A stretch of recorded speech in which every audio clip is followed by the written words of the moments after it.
Day 3, we've left Congaree. I was a little stressed out that we were changing our itinerary and a bit nervous that we had given up our campsite without having cell service or a viable accommodation option.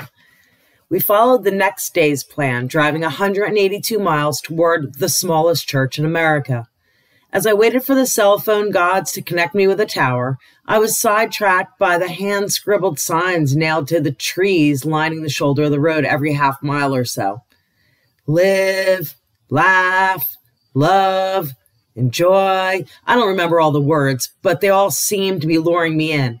It was a smaller scale version of South of the Border or Wall Drug, but almost as powerful. And then the kicker, shine. I smelled a detour and couldn't have been happier to have a sober driver behind the wheel.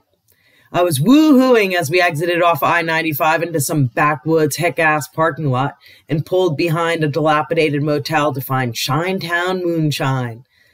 The sign said, Daily Moonshine Tastings. I was thirsty and I've never been shy. The hostess didn't waste any time opening mason jars and pouring me shots. I started with the apple pie, blueberry, and peach.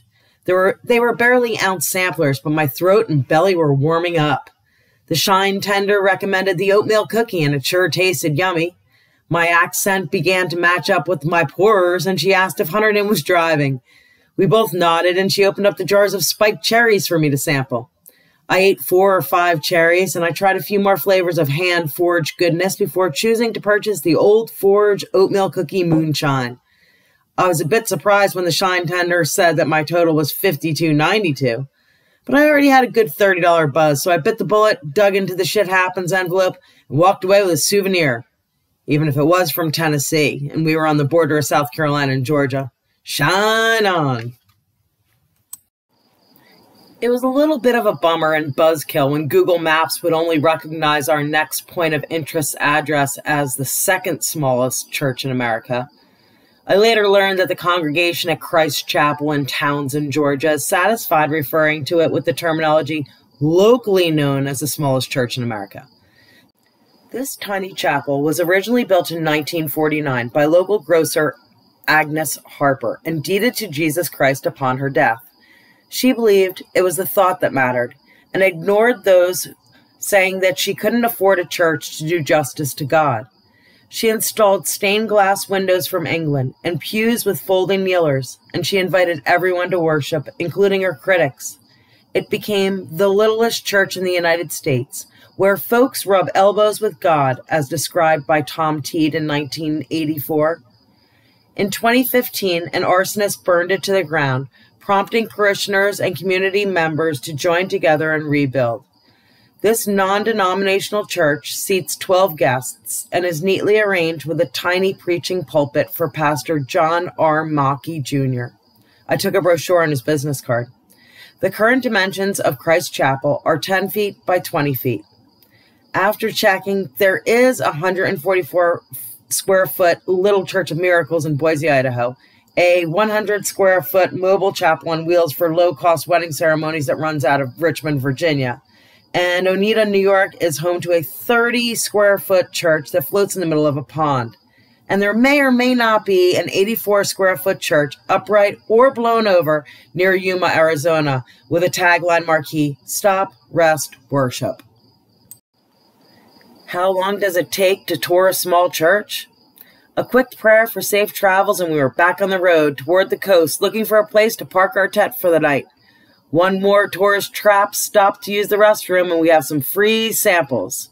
As we entered Georgia, we had some peach and pecan goodies without feeling the Shinetown guilt to make a purchase.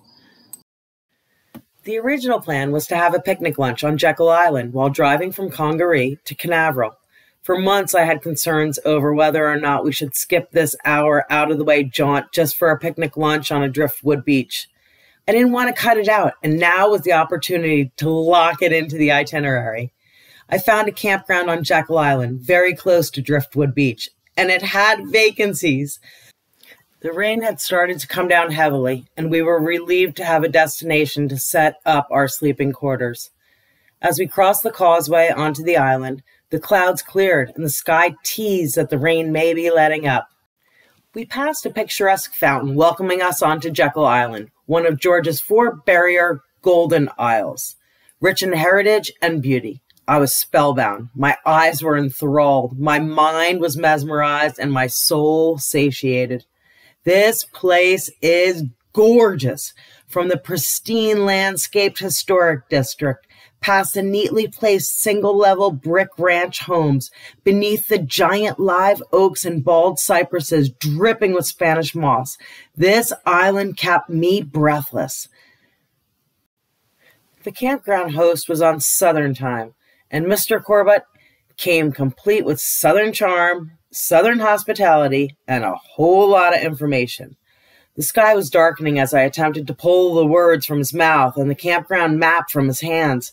The cost for the site was $29, and I reached into the shit happens envelope and pulled $30 for the payment and said that I didn't need change.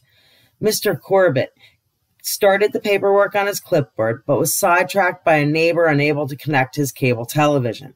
The sky rumbled like the onset of an empty stomach as we were reminded that we hadn't eaten and still needed to set up camp. I hadn't used a restroom for a while, and my shine had moved south as the heavens' hunger pains rumbled fiercer.